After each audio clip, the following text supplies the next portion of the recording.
I'm going to do a short video on repairing the bearing sleeve, I guess is what we're calling this, which pops out with the axle at this point.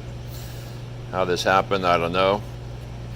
My trained monkeys managed to break just about everything, so I got a repair kit and I'll let you follow me through the repair. So in the repair kit, probably more than I need, we got 4 sets of industrial grade bearings. The bearing sleeves, I guess is what we're calling those.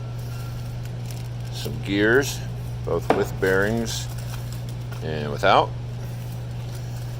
And some of the new screws that go from a Phillips to a hex.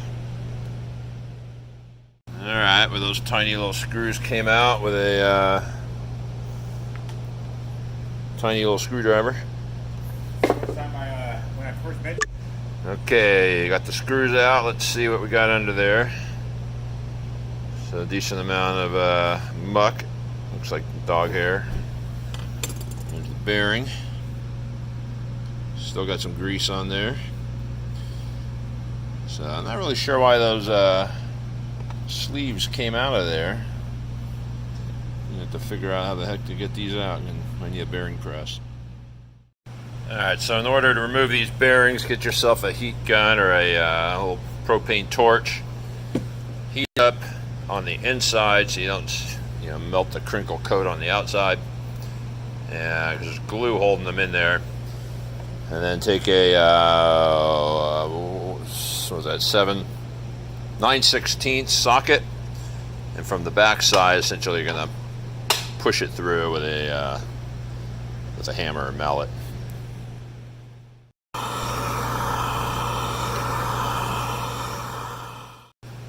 Alright, 2 blows and out she came.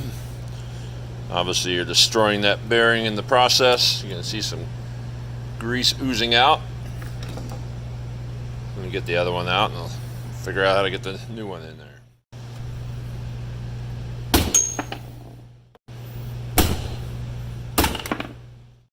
Alright, there's the not the bearing race, but the bearing location.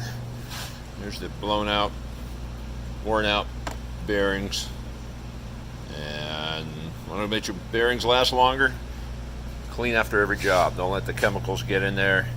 And take these caps off maybe once a month and clean all that crap that was hiding out there. That's what works its way into the bearings and destroys them.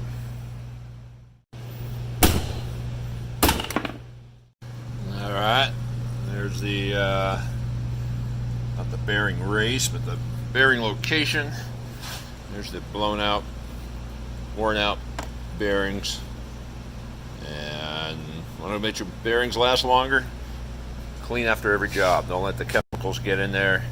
And take these caps off maybe once a month and clean all that crap that was hiding out there. That's what works its way into the bearings and destroys them. So the little sleeve there, you want to press it in and then put the C-clip on afterwards. Here's one that we're just pushing in. There we go. And then put the C-clip on. Okay, got them in. Got the sleeves in there. Now we're going to switch over, put the covers back on, and switch over to the Allen heads versus the screws to make future removal easier.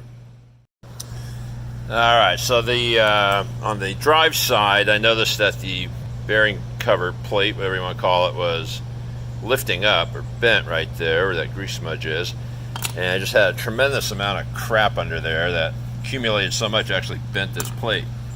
So I'm going to clean all that out, and let's see, I just loosened this one. I haven't taken a peek yet. Not nearly as bad on that one, but still bad enough. Now I'll be honest with you, when I put in the little 2 millimeter Allen head with this little Pittsburgh Bond hose style, meaning it has a round tip so you can work at it from an angle, when I was tightening it, one of them stripped. And I took a brand new 2mm, nicer one, hardened steel.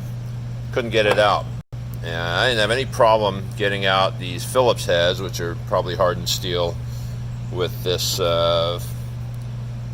fine tip screwdriver. So I'm not so sure about swapping to that tiny little 2mm screw. I think it's too fine for us lunkhead carpet cleaners. All right, let's give it a test drive. There she goes.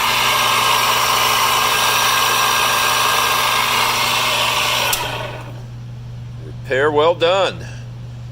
It's all about getting under these once in a while. So take your pick, whether you want to use a Phillips or the Hex. But after working with these, I'm going to say stay with the Phillips. Hey, I almost forgot. When you're done, pat yourself on the back and enjoy a big old hefty line of blow while you're at it.